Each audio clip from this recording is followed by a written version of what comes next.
Welcome, and thank you for being here today. In this session, we will talk about practical online strategies that work in community-based settings such as healthcare, acute, post-acute, long-term care, local agencies, environments where time is limited, budgets are tight, and engagement is tied to high-stake outcomes such as patient safety.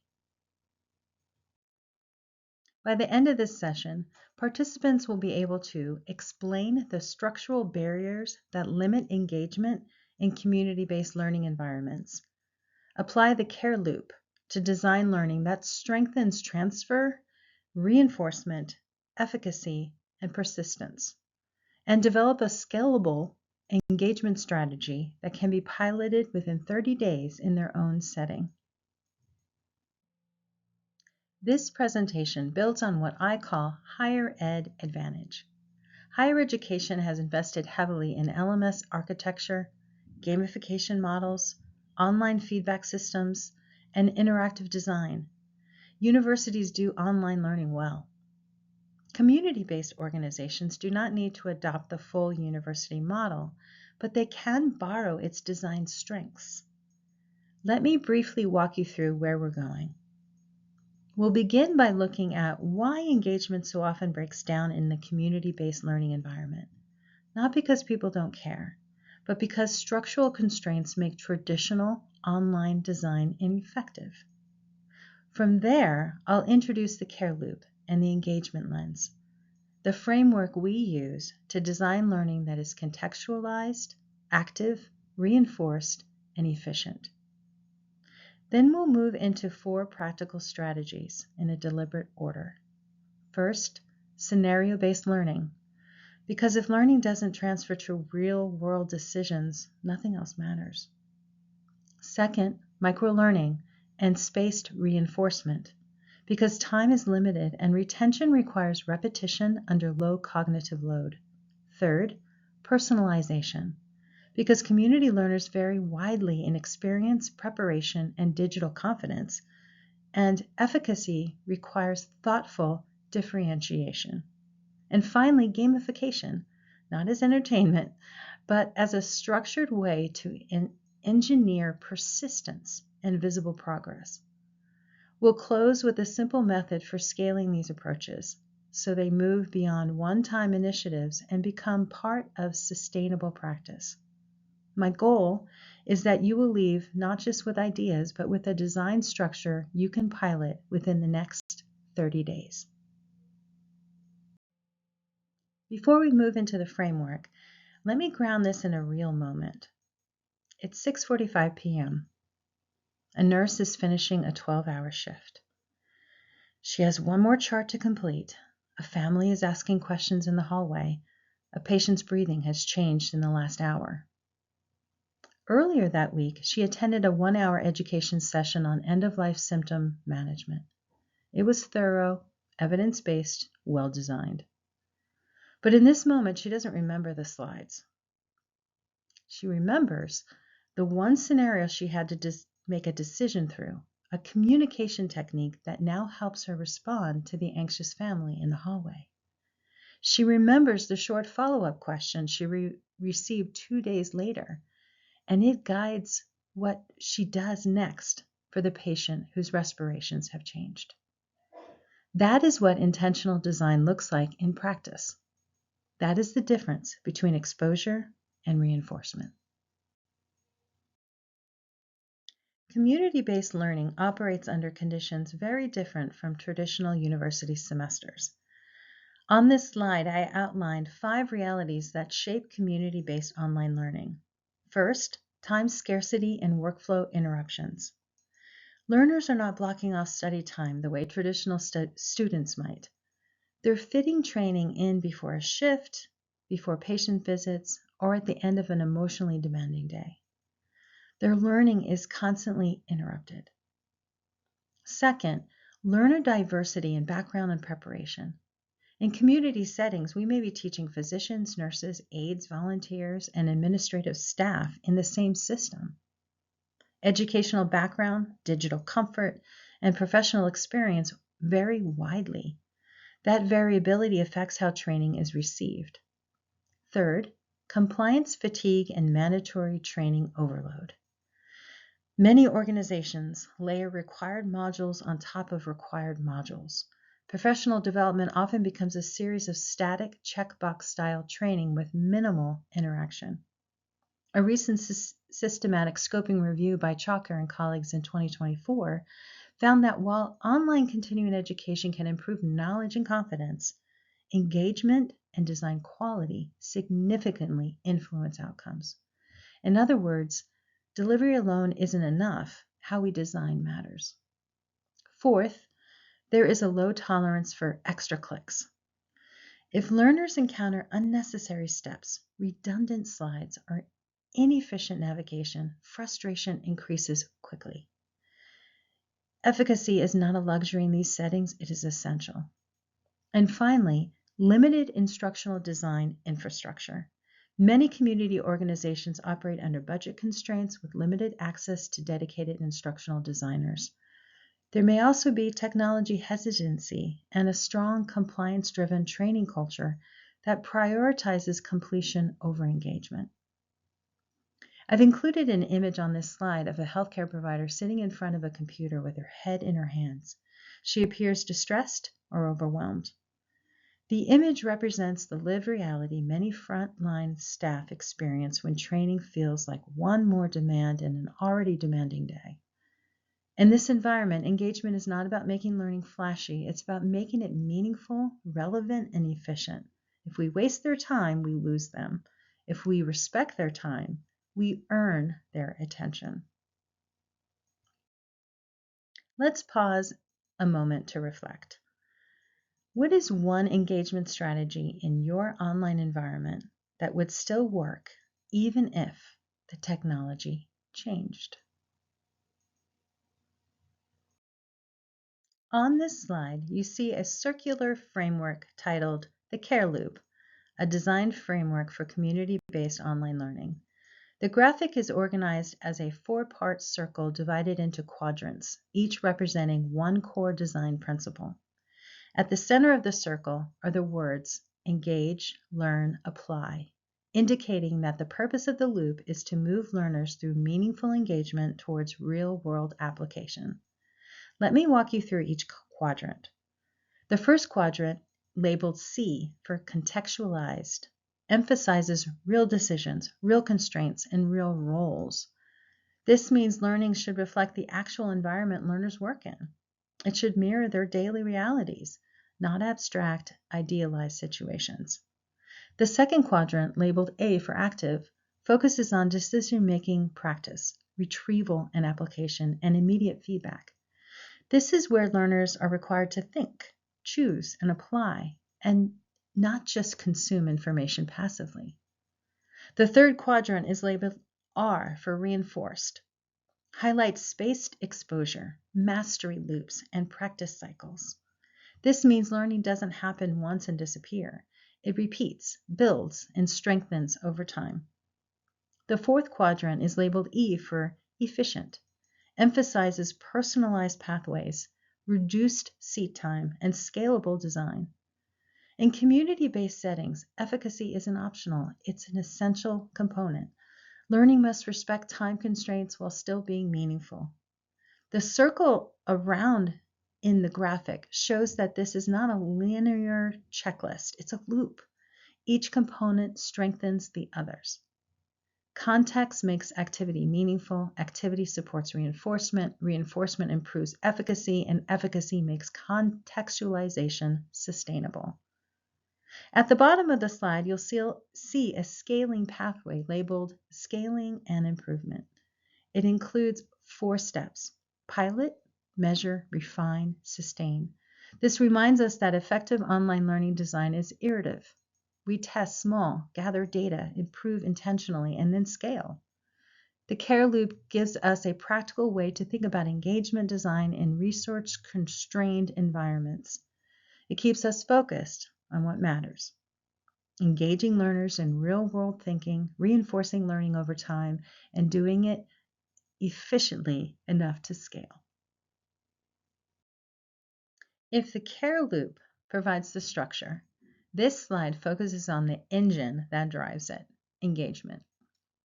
Engagement is a design condition that determines whether learning translates. That line captures the core idea here.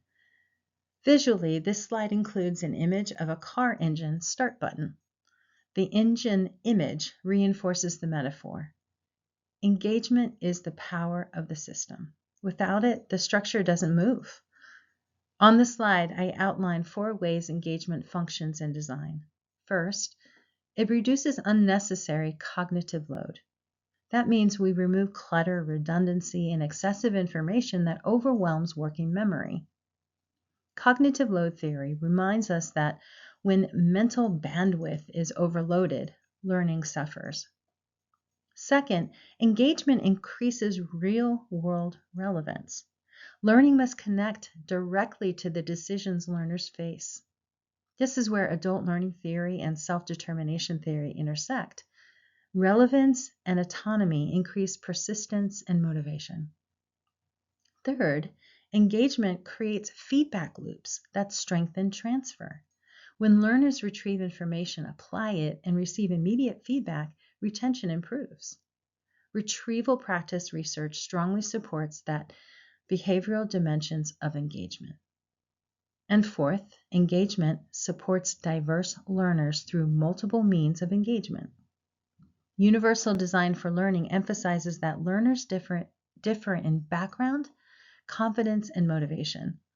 Designing multiple ways to engage supports equity and inclusion in community-based environments. Now at the bottom of the slide, you'll see 4 words: cognitive, emotional, behavioral, and social. When we design online learning, we are intentionally engineering these 4 forms of engagement. Cognitive engagement is about thinking deeply and solving problems. Behavioral engagement is about taking action and practicing. Emotional engagement is about relevance, meaning, and motivation. And social engagement is about belonging and professional identity. Research supports this framing. A U.S. Department of Education meta-analysis found that online learning outcomes were stronger, not because content was digital, but because interactive elements were embedded into the design. Instructional quality was the key variable. That finding, along with work by Myers, Rose, and Gordon on universal design for learning and research on online persistence, reinforces that engagement is not decorative layer onto the content. It is the condition that determines whether learning translates into practice. Engagement predicts persistence. Persistence predicts completion. Completion predicts competence. In community-based settings where stakes are high and time is scarce, that chain matters. Before we move into the specific strategies, I wanted to briefly anchor this in research. On this slide, I highlighted 5 key findings. First, online professional education is effective, but instructional design quality determines impact.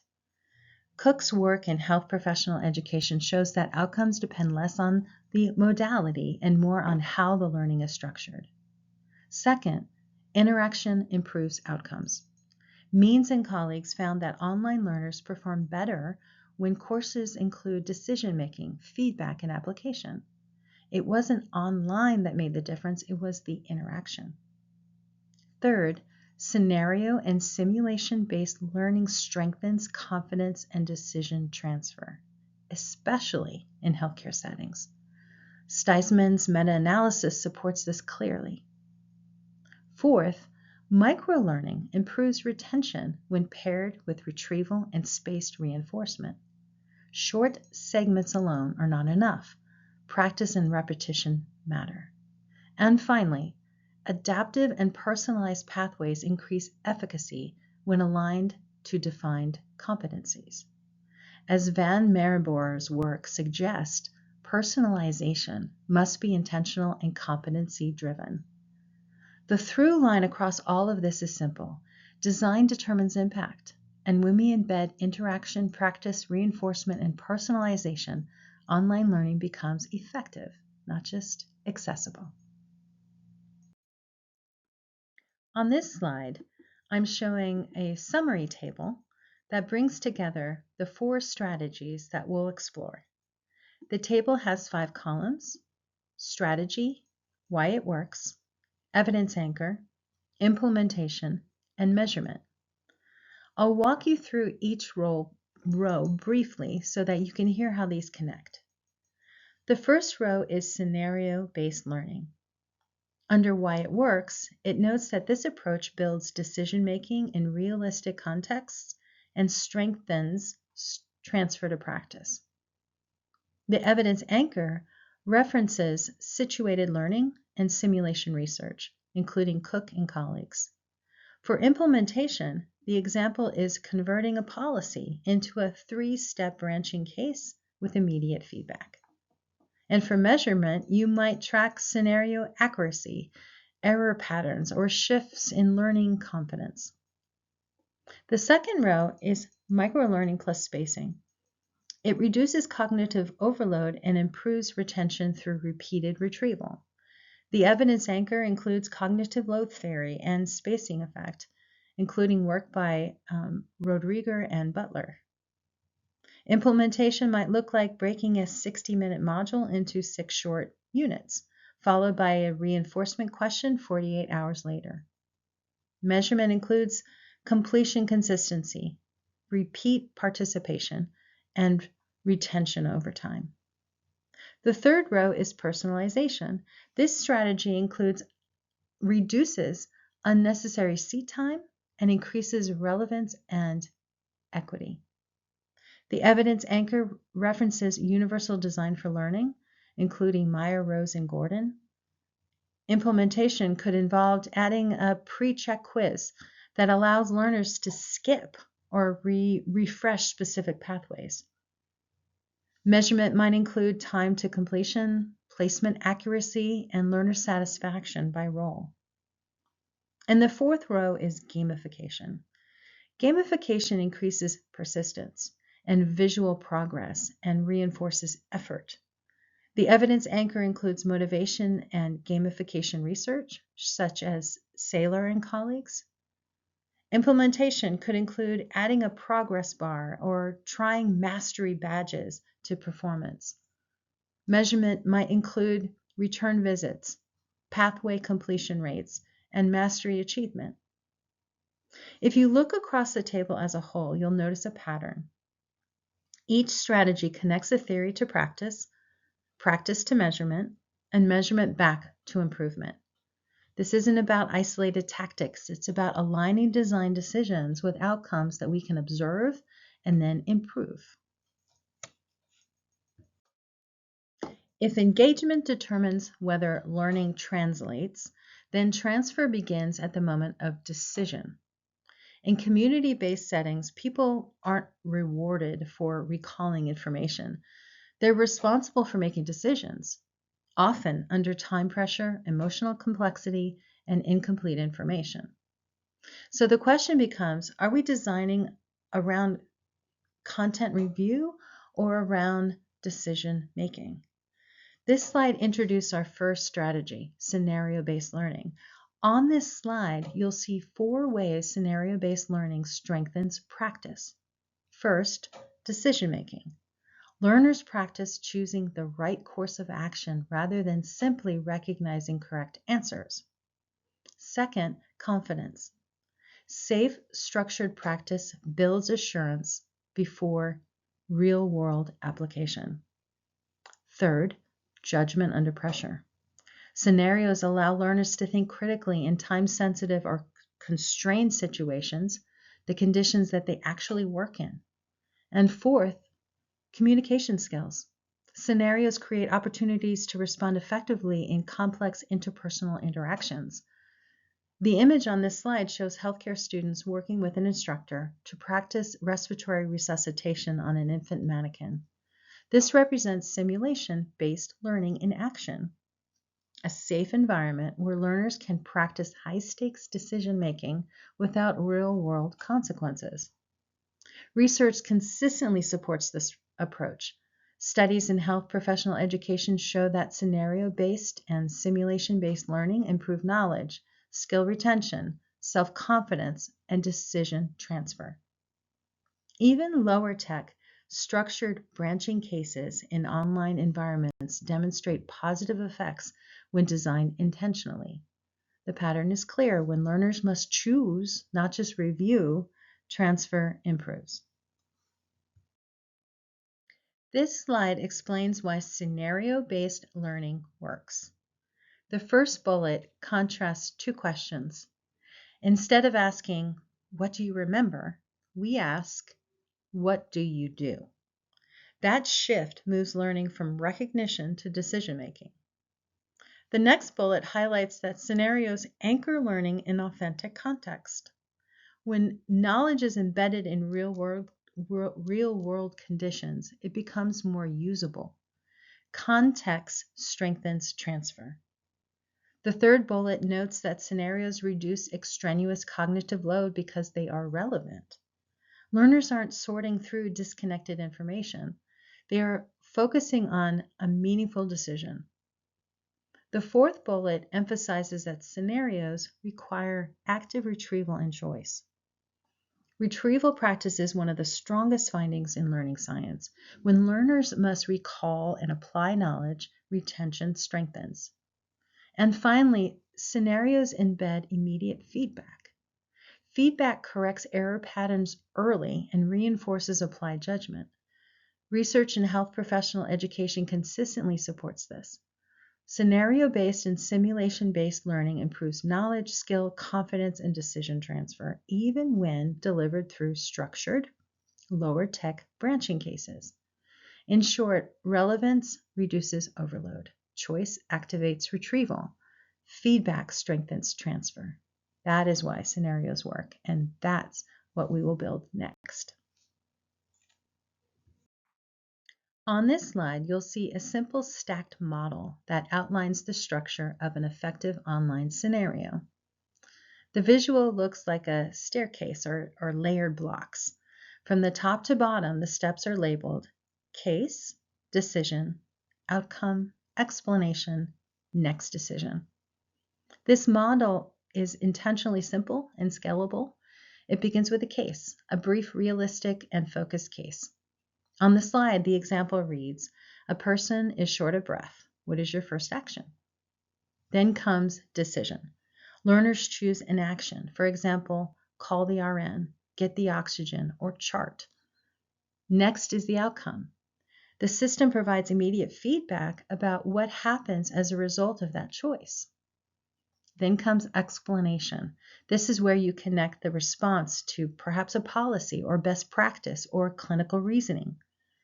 Correct answers are reinforced, incorrect answers are corrected, and finally you offer the next decision. The scenario continues, ideally with progressive difficulty. At the bottom of this slide, you'll see a phrase, practice critical thinking without real-world consequences. That's the purpose of this structure. This staircase model operationalizes what we discussed on the previous slide. Each decision point requires retrieval under constraint. In real clinical environments, decision happens in limited time, incomplete information, emotional pressure, and competing demands. When we design scenarios with realistic limits, brief cases, imperfect options, time pressures, learners aren't just recalling information. They're retrieving it while navigating the constraints. That is much closer to real practice.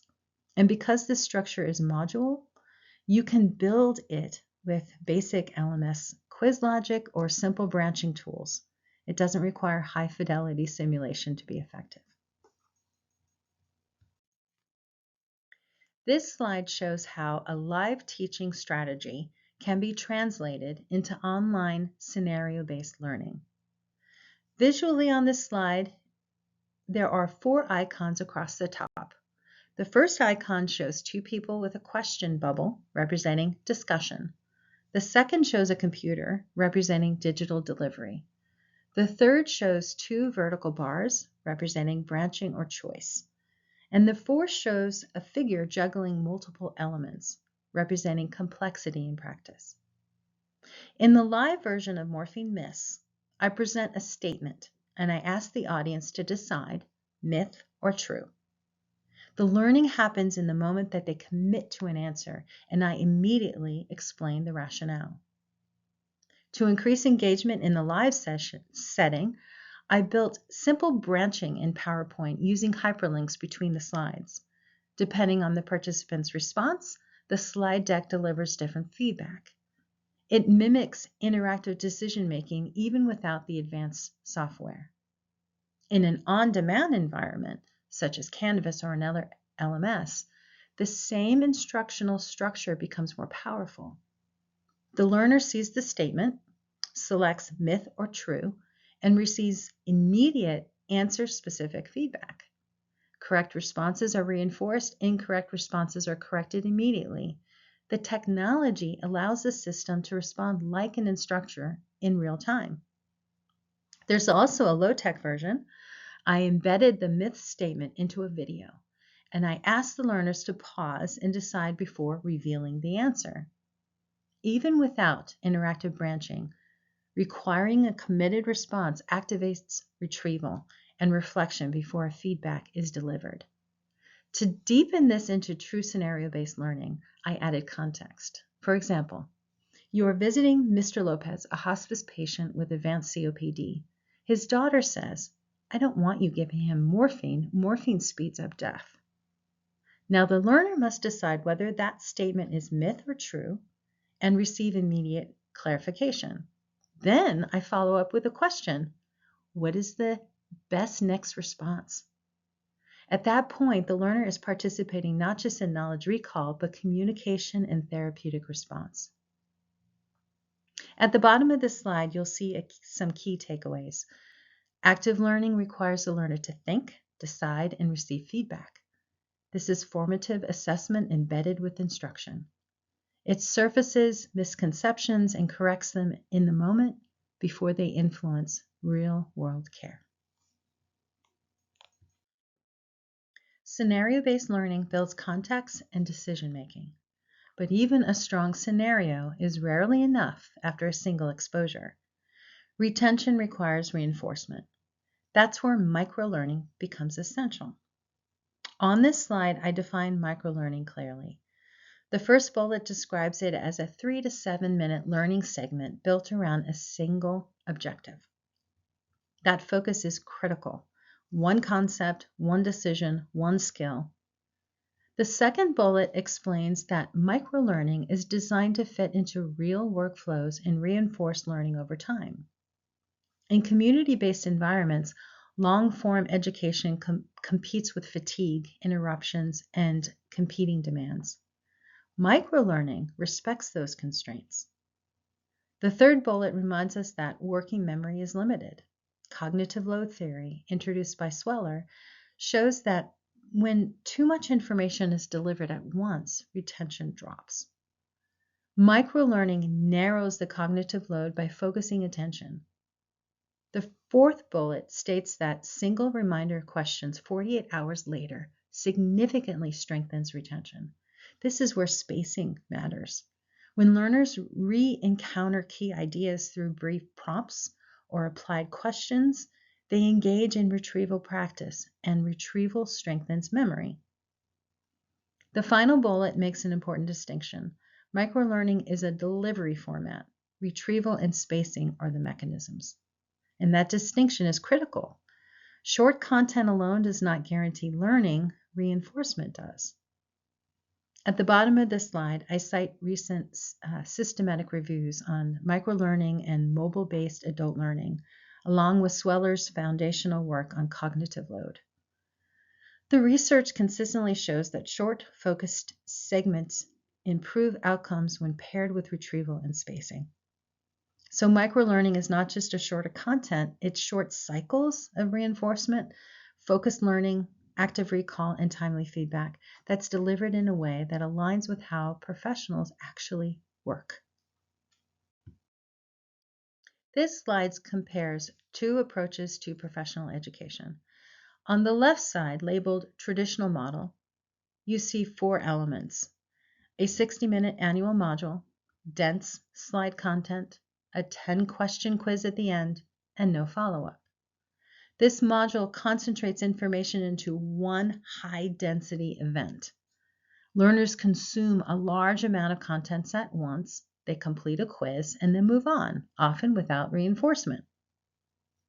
On the right side, labeled microlearning, the structure looks very different. In week 1, there is a 6-minute unit, one applied question, and immediate feedback. In week 2, another 6-minute unit with a decision-based question. Then 48 hours later, there's a follow-up retrieval question designed to be mobile-friendly. And finally, an ongoing element that includes progress tracking and reinforced reminders. So what changes here is the rhythm of learning. Instead of a single dense exposure, learning is distributed across time. Each micro unit focuses on one concept and one applied decision. Immediate feedback closes that loop. Scheduled retrieval strengthens retention. The goal is not simply shorter content. The goal is reinforced decision-making practice over time. And that shift from one-time exposure to a distributed reinforcement is what improves long-term retention. Microlearning is powerful, but only when it is designed intentionally. On this slide, I outlined the most common reason it breaks down. First, feedback. If learners don't receive clear, immediate feedback, they don't know whether they understood the material correctly. Without correction or reinforcement, misconceptions persist. Second, relevance. If the content doesn't connect to real challenges in their workflow, it feels disconnected and quickly forgotten. Third, reinforcement. Without spaced repetition, learning fades. A short segment delivered once is not microlearning, it's just brief exposure. Fourth, application.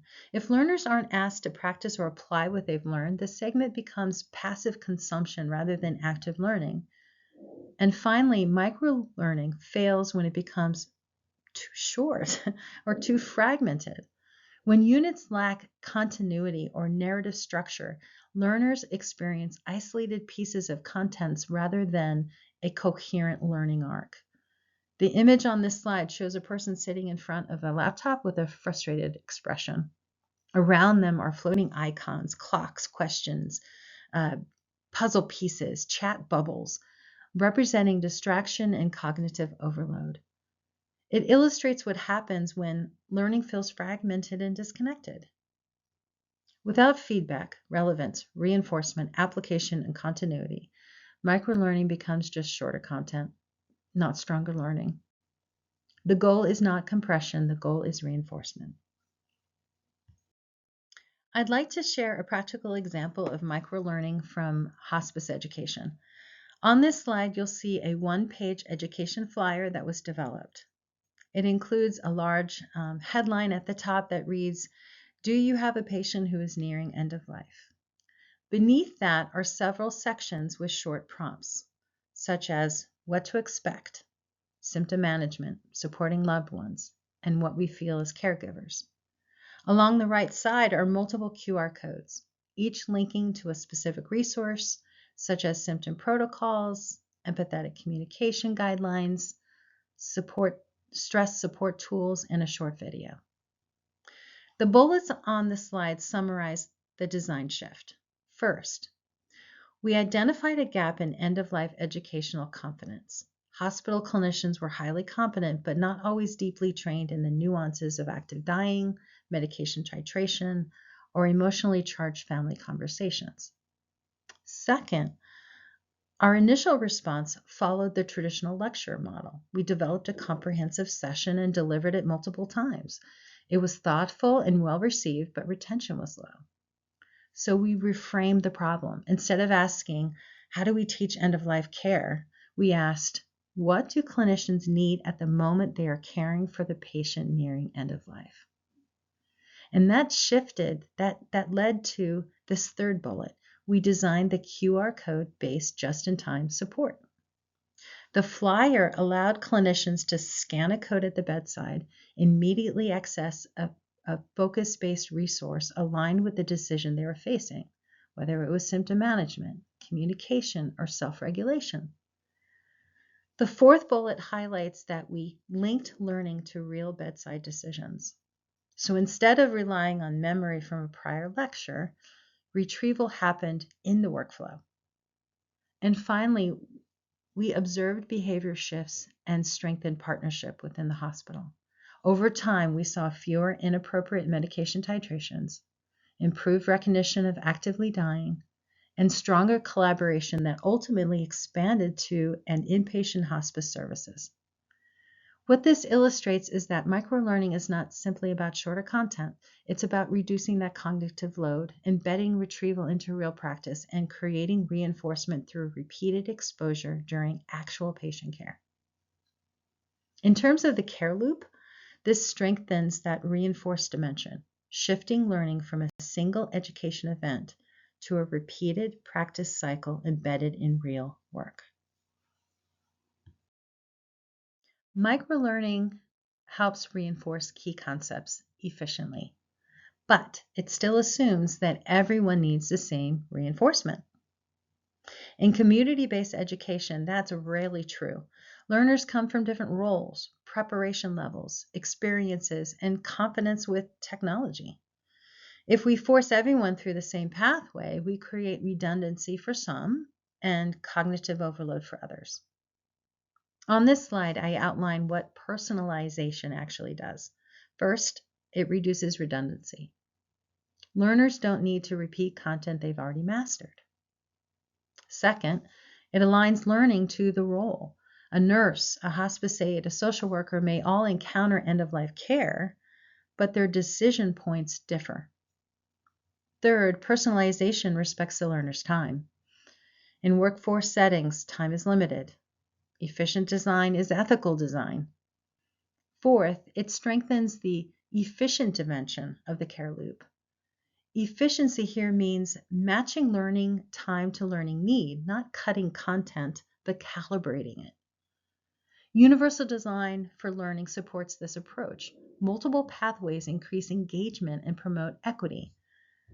The citation at the bottom of this slide references a systematic review and meta-analysis, which found that adaptive e-learning can improve outcomes when aligned to clearly defined competencies. The key is alignment. Personalization must be structured, not just random. The image on this slide illustrates the competencies or learner variables that inform personalization, and they include role, different job functions, confidence, varying levels of self-efficacy, motivation, could be intrinsic or extrinsic drivers, experience, novice to expert, language and literacy, cultural norms, differing perspectives and expectations. Personalization begins by recognizing these differences and designing pathways that reflect them. It is not special treatment, it is not proportional learning, aligned to who the learner is and what they need. This slide illustrates an important point. Personalization is not dependent on high-end software. The slide is organized into 3 levels: low, mid, high personalization, followed by a research takeaway. Starting with low-tech personalization, the slide lists self-assessment plus learner choice of pathway, optional refreshers or choose your path models, reflection prompts tied to real practice. This level requires minimal technology.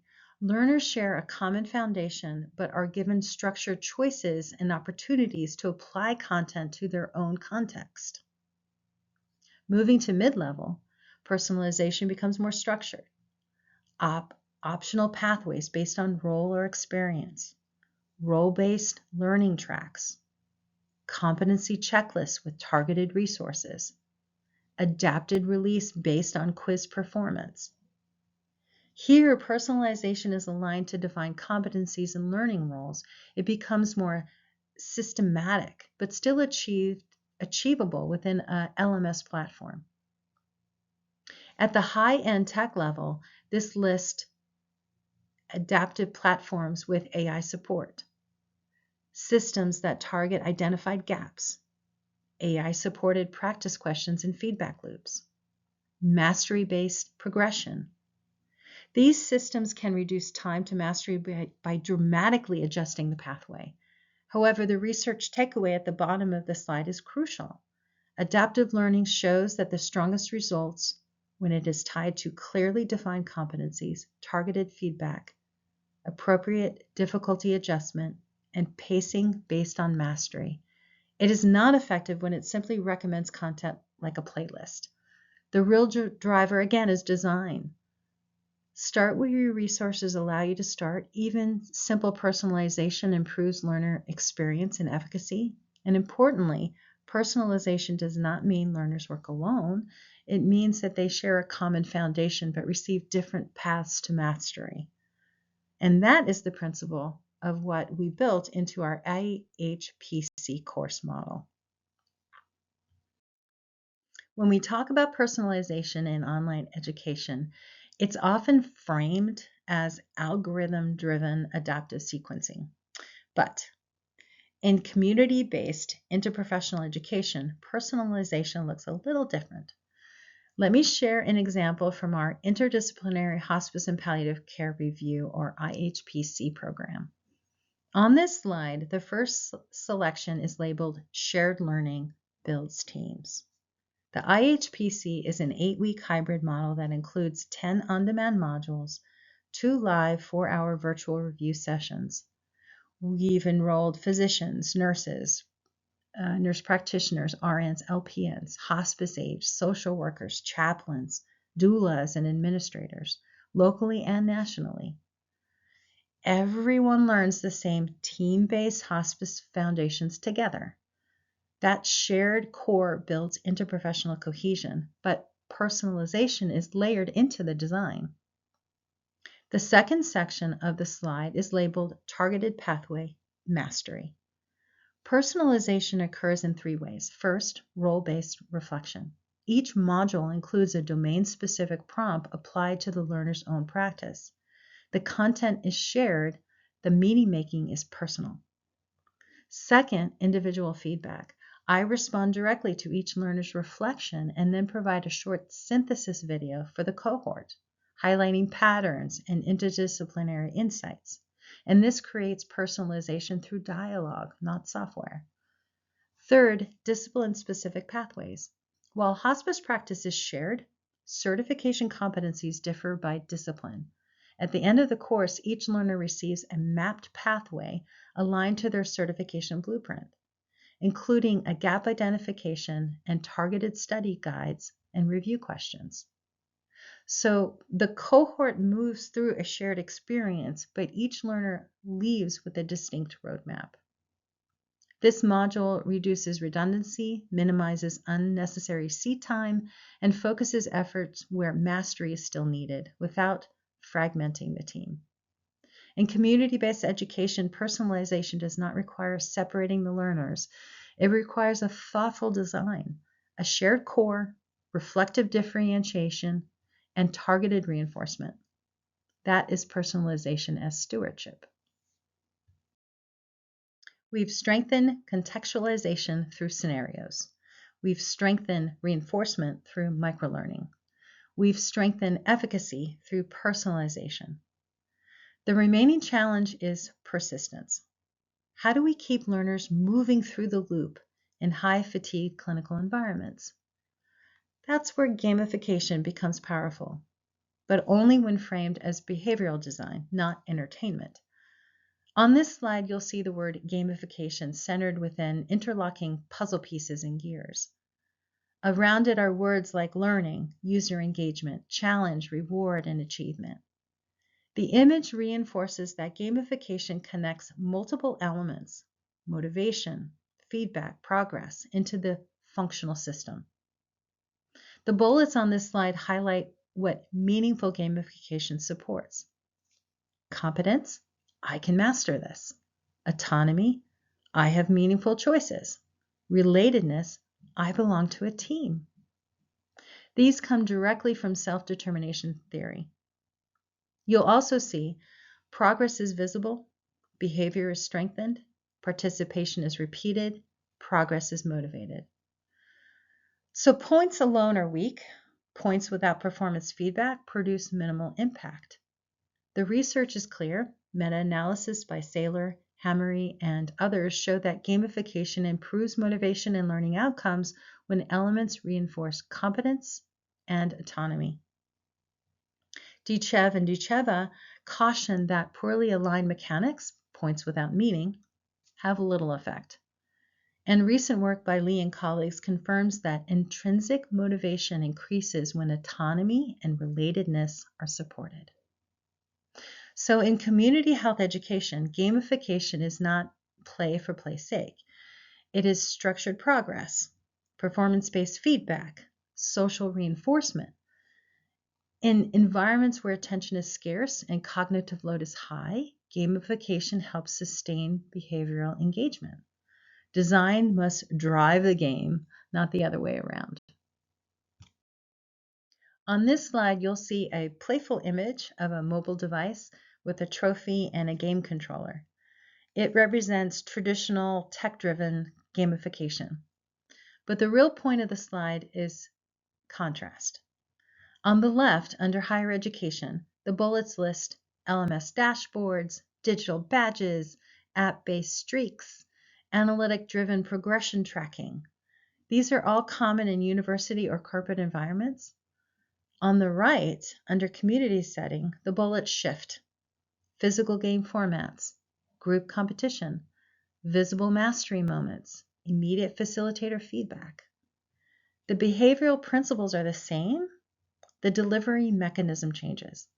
In community-based hospice education, we take the same behavioral principles, visual progress, structured challenge, performance feedback, social reinforcement, and translate them into a human-centered format. When engagement becomes active rather than passive, learners demonstrate competence in action. Autonomy is preserved because participation requires choice and effort. Relatedness is strengthened because learning happens in teams. This slide presents a table with 4 columns: format, educational function, why it works, behavioral impact. You're seeing 3 different behavioral functions translated into low-tech hospice education. Let's walk through them briefly. The first row is dementia jeopardy. Its educational function is retrieval practice and knowledge integration. Why it works? Structured recall improves encoding, and social participation reduces anxiety. The behavioral impact is that it reinforces competence and it increases engagement and retention. And this format transforms a static handbook into active recall.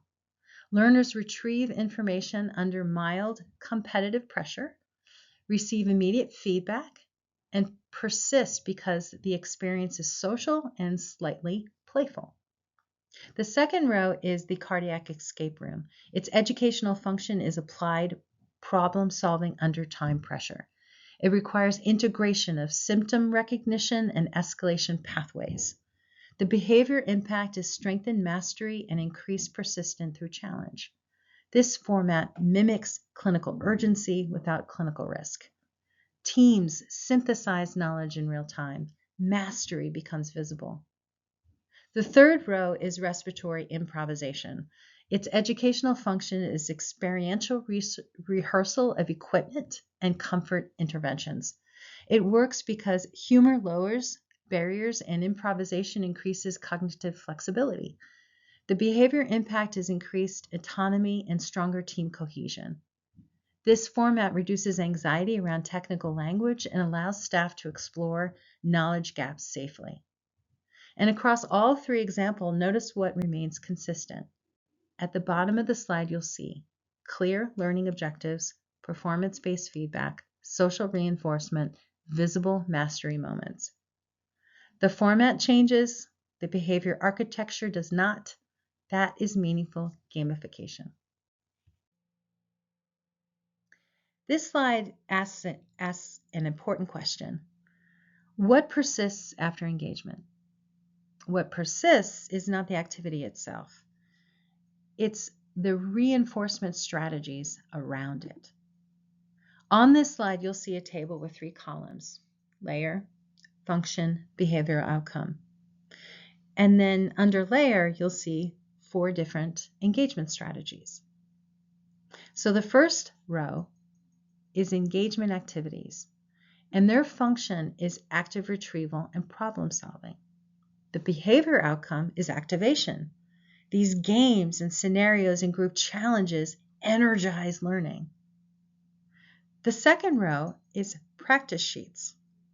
Their function is spaced repetition and fluency. The behavioral outcome is retention.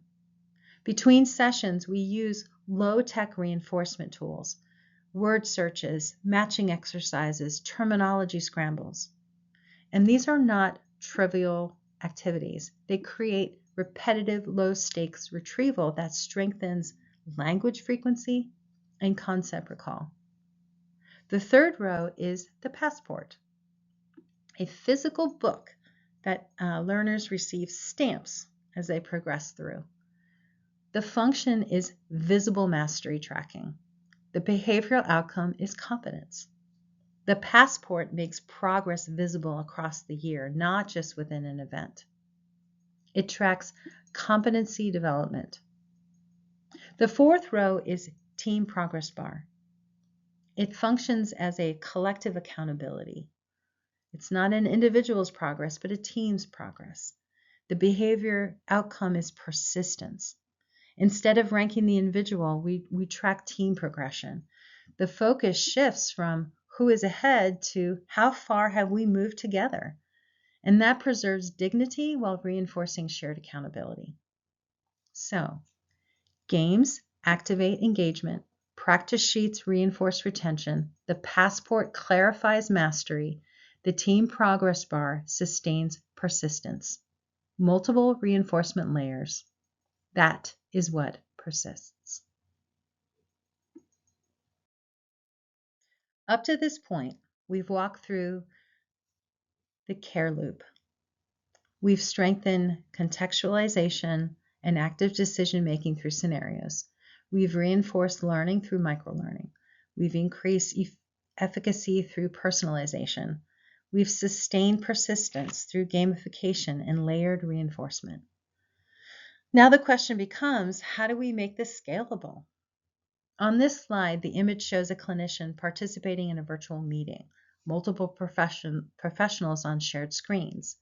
It represents collaboration and infrastructure.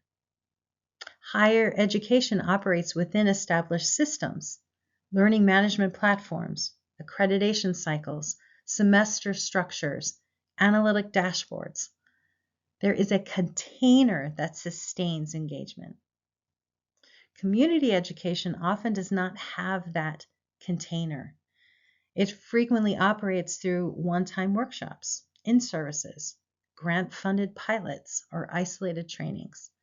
And without that infrastructure, even strong engagement dissipates. The bullets on this slide outline why engagement efforts often stall. They're designed as one-time initiatives. They are measured only by completion. They are too complex to maintain. And there's no feedback loop for improvement. So the problem is not a lack of value. The problem is a lack of a system.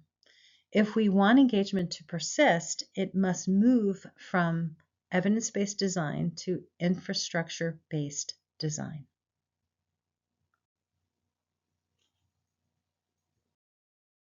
This slide outlines a simple 4-phase model: pilot, measure, refine, sustain.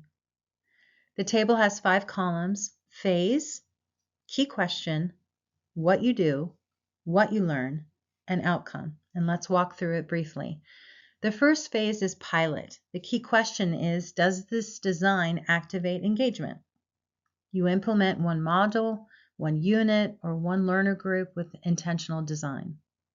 What you learn is feasibility, initial learner response, and workflow fit. The outcome is proof of the concept. You start small. The second phase is measure. The question becomes, is it influencing learning behavior? You track meaningful indicators like completion, scenario accuracy, error patterns, learner feedback.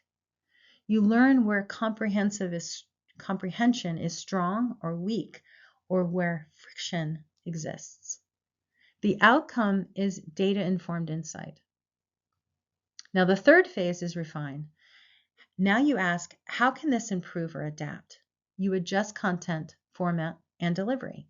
You translate strong ideas into additional modalities. A scenario becomes a game becomes microlearning becomes a worksheet or a short article. The intellectual core remains the same. The delivery adapts. What you learn is which format increases retention and persistence. The outcome is improved design and expanded reach. And finally, sustain. The question shifts to infrastructure. How does this become embedded? You integrate it into onboarding, annual competency, and role-based pathways. You monitor longitudinal engagement trends. The outcome is scalable system integration. In resource-limited community environments, scalability does not come from building more. It comes from repurposing core educational assets across formats. Efficacy enables scale. And when engagement strategies are embedded into systems, they stop being events and they become infrastructure. On this slide, you see the care loop again, the same circular framework we introduced earlier with contextualized, active, reinforced, and efficient, surrounding the center of engage, learn, and apply. We began by naming the realities of community-based learning, training squeezed between patient visits, fatigue at the end of the shift, compliance layered on compliance, limited instructional design resources, very little tolerance for wasted time. Those constraints are real, but they are not excuses for low-impact learning. They are design conditions. When we contextualize learning around real decisions, activate learners through retrieval and feedback, reinforce knowledge through spacing, personalized pathways for efficacy, and structure progress so effort is visible, engagement becomes operational. And when engagement becomes operational, learning translates into practice. It begins with design. If we respect the learner's time, we earn their attention. And when we earn their attention, we earn the opportunity to influence practice. That is what persists. Our final slide reads, what is one engagement strategy you will pilot in the next 30 days that is built on principle, not just platform? Earlier, I asked you to consider one engagement strategy that would still work even if technology changed. Now I'm asking you to take that step one further. What will you actually test? Start small, measure it, refine it, embed it. If it survives iteration, it will survive change. Designed for durability and not dependency. Thank you so much for hanging in with me and for building learning experiences that are not just delivered, but designed to endure. Bye-bye.